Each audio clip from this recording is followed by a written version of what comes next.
Oi, sou o Wagner Fonseca e hoje eu vou te explicar como é que você protege o seu acesso remoto com SSH, para que você não fique perdido aí, deixando alguma coisa vulnerável aparecendo na internet. Preste atenção no vídeo que vai ser importante para você. Bem, pessoal, já tem um tempo que eu fiz os vídeos de SSH e fui mostrar como é que funcionava a questão de utilizar, né, o SSH para ver uma tela gráfica remotamente ou exportar sua tela gráfica remotamente. E um tempo atrás, tive um cliente que teve umas necessidades específicas com SSH e essa semana o pessoal me perguntou nos grupos algumas coisas sobre também como melhorar a estrutura, né, da segurança do SSH. Hoje eu vou mostrar um pouco do arquivo de configuração, algumas variáveis, pouca coisa, mas que são extremamente importantes para a gente melhorar a segurança. E no próximo vídeo eu vou mostrar algumas coisas externas ao SSH que também vão melhorar a segurança do servidor, tornando a sua vida como sysadmin um pouco mais fácil, né? Não vou dizer que você vai impedir os problemas, você só vai diminuir os problemas para tornar a sua vida um pouco mais fácil. Vamos lá, vamos acessar a máquina. Então, aqui, né? Chega lá, servidor. Não uso sudo nesse servidor, é um Debian Buster, tá lá a informação.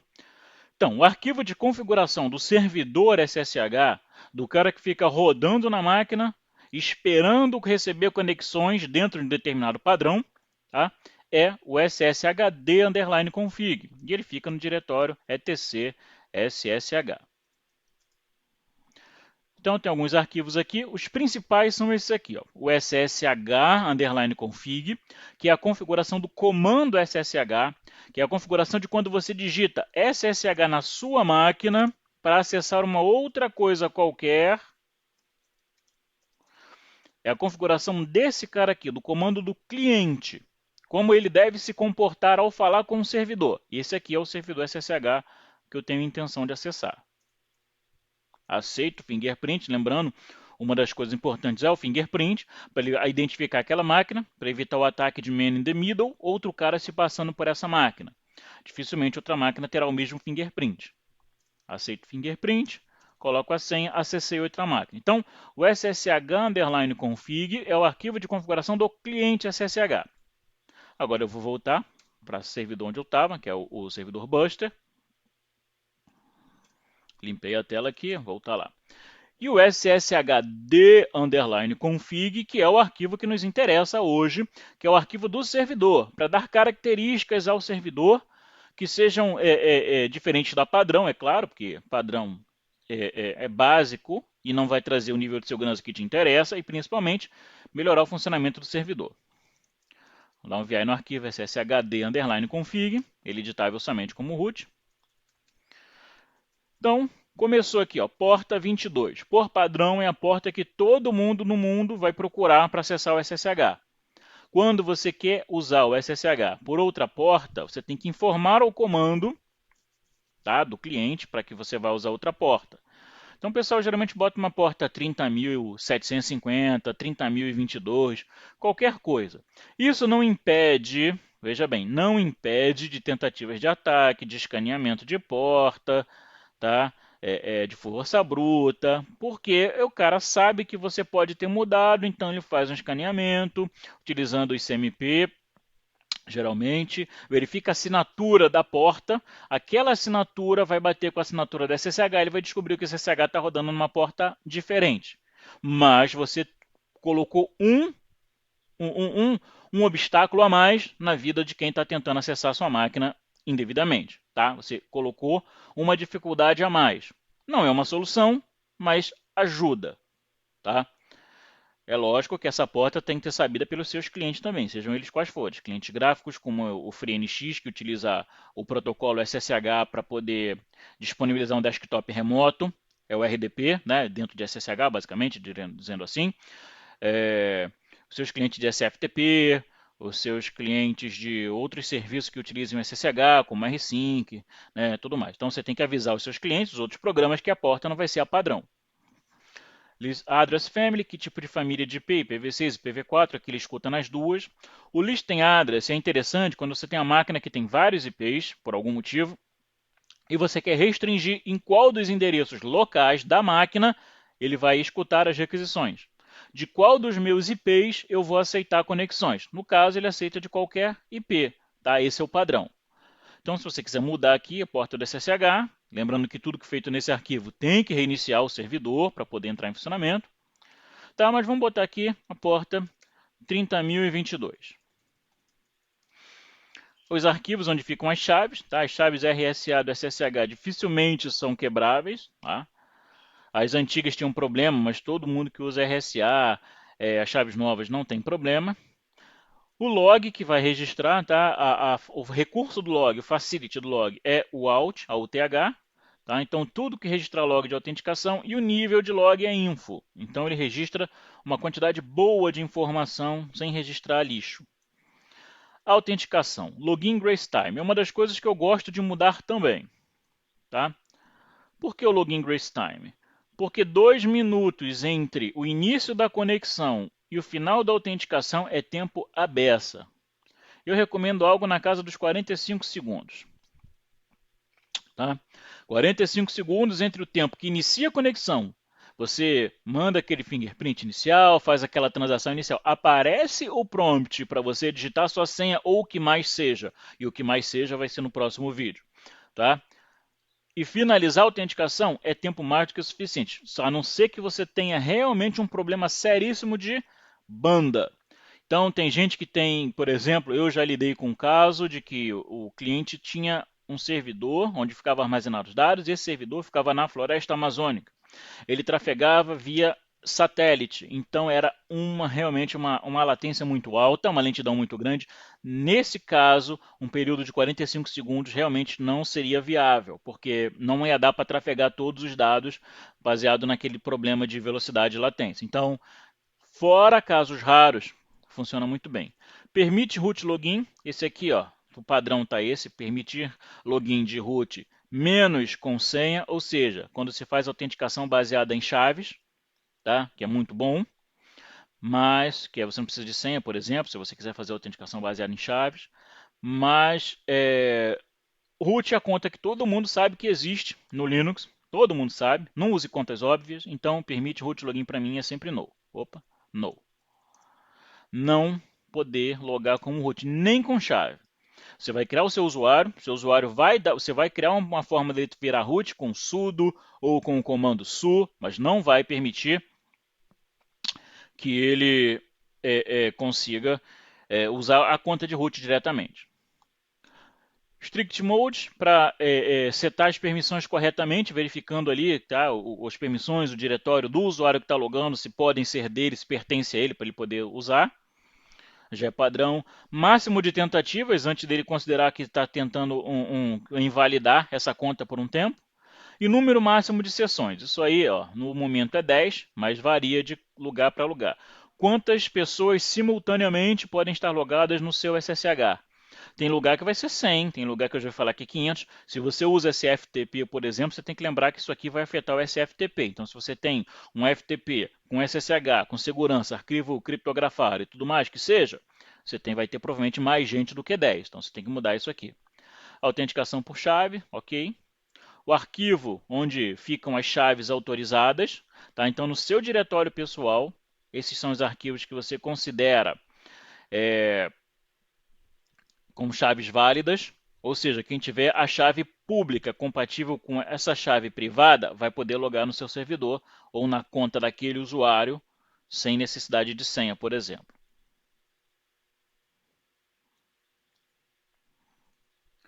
Isso aqui são coisas que não têm muita utilidade no momento, host-based authentication ou não, autenticação você validada baseada no que não hosts, isso pode mudar. Por exemplo, se você pegar uma máquina, formatar e botar o mesmo IP de uma máquina que já, por exemplo, eu formatei a máquina, instalei uma nova versão do sistema e botei o mesmo IP que eu usava antes. O no-host vai considerar aquela máquina como uma máquina desconhecida e vai invalidar a conexão porque ele já tem um fingerprint daquele IP, mas é diferente do fingerprint atual. Então, não é legal fazer isso não. Permitir senhas vazias, nunca. Tá? Permitir autenticação por senha, password authentication, sim. Senhas vazias, né? O login sem senha, não. Challenge Response Authentication, não. Tá? Eu não vou ter um desafio de resposta, mas a gente vai ter isso no próximo vídeo. Kerberos, se você utiliza servidor Kerberos para validar a autenticação, para dar token, para configurar, se utiliza CSS API, legal, mas não é o nosso caso. Estou dizendo a maioria das pessoas. Usar o PAN, sim, autenticar com as contas do Linux, tá?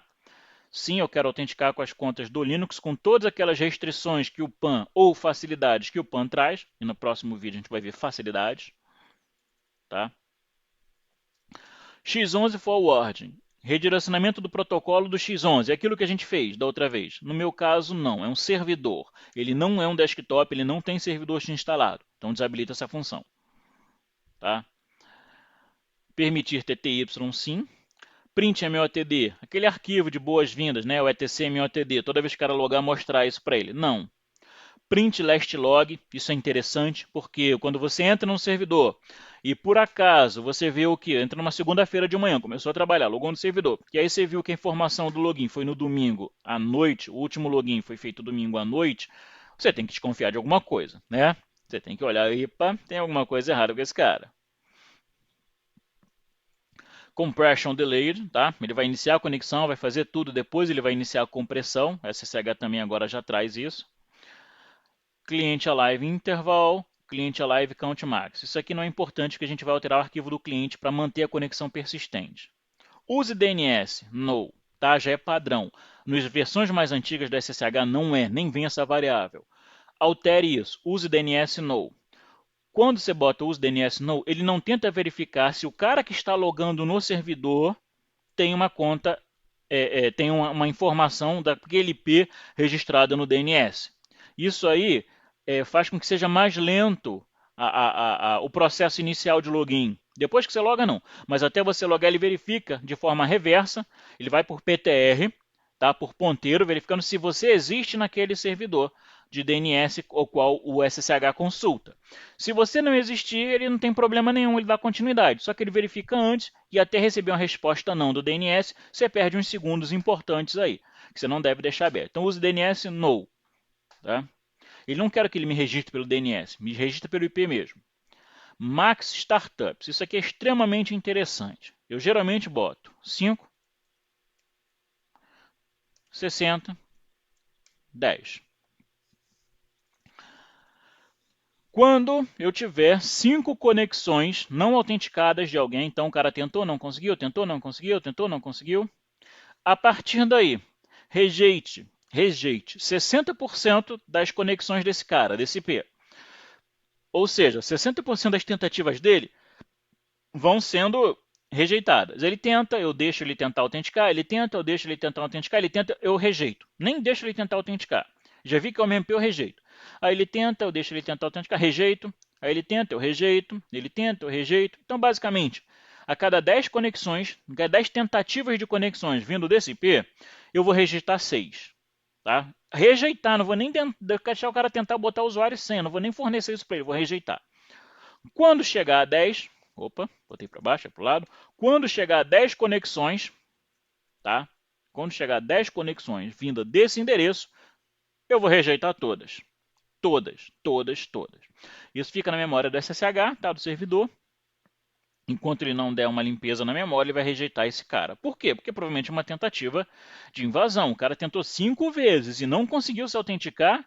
Deve ter alguma coisa errada. Deixei ele continuar tentando, foi rejeitando, mas deixei. Pô, chegou a 10, é melhor deixar esse cara fora mesmo. chroot directory, tá? Para prender o cara, para criar um ambiente virtual dentro do diretório dele. Isso é legal quando você tem aplicações que rodam e você precisa acessar a aplicação para fazer alguma coisa e tudo que aquela aplicação precisa está no diretório daquele usuário. Sim, mas no geral, para você administrar servidores, o chroot directory não é tão interessante assim. Essas últimas aqui já estão desabilitadas, no, tá? Se você quiser mudar. Mas uma variável, tem duas, tá? Tem essa aqui, ó, deny users, são duas variáveis. Vou fazer essa aqui primeiro. Deny users, usuários que eu não quero deixar que usem SSH nunca. Não interessa se ele pode ter a conta, conseguir logar fisicamente no sistema. Por SSH ele nunca vai logar. Isso aqui é muito bonito de falar, mas tem que lembrar o seguinte. Numa gama de usuários, o ideal é você bloquear todo mundo e só liberar quem interessa. Então o deny user vai permitir todo o universo, todo o universo. Esses caras aqui que ele vai excluir, tá? Por isso que eu não uso a deny users. Eu uso essa aqui, ó. Allow users, tá? O meu usuário é lógico, porque senão eu não consigo nem logar aqui. E quem mais eu quero deixar? Separado por espaço. Simples assim. É o nome do usuário separado por espaço. Não importa se você usa autenticação local do Linux, se você autentica no AD, aí vai usar o nome do AD, claro.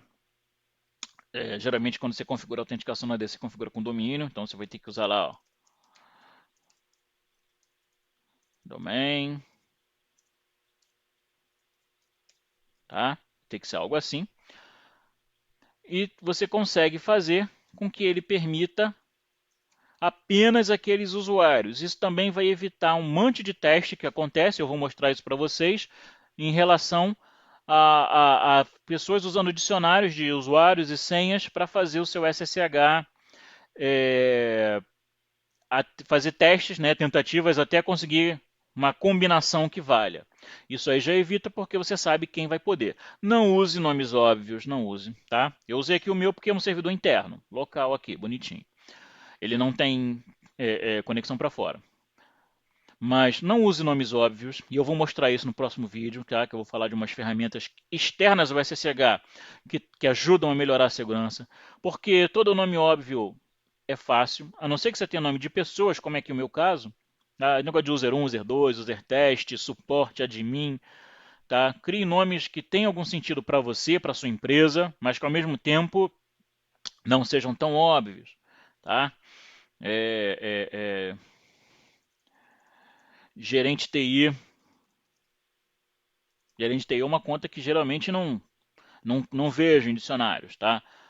Não é que a conta você vai sempre usar contas que não existem. Não, você vai acabar usando contas que existem em dicionários usados pelos aqueles que tentam ataques de força bruta. A diferença é que quando você tem muitos nomes óbvios, você tem mais possibilidade de ser acessado, né, baseado em algum dicionário. Se você não tem, fica mais fácil para você. Feito qualquer alteração no arquivo, você pega, salva, né, e tem que reiniciar o servidor. No meu caso aqui eu uso o systemd, tá? Vou até dar uma linha aqui, ó. Systemctl restart sshd.service.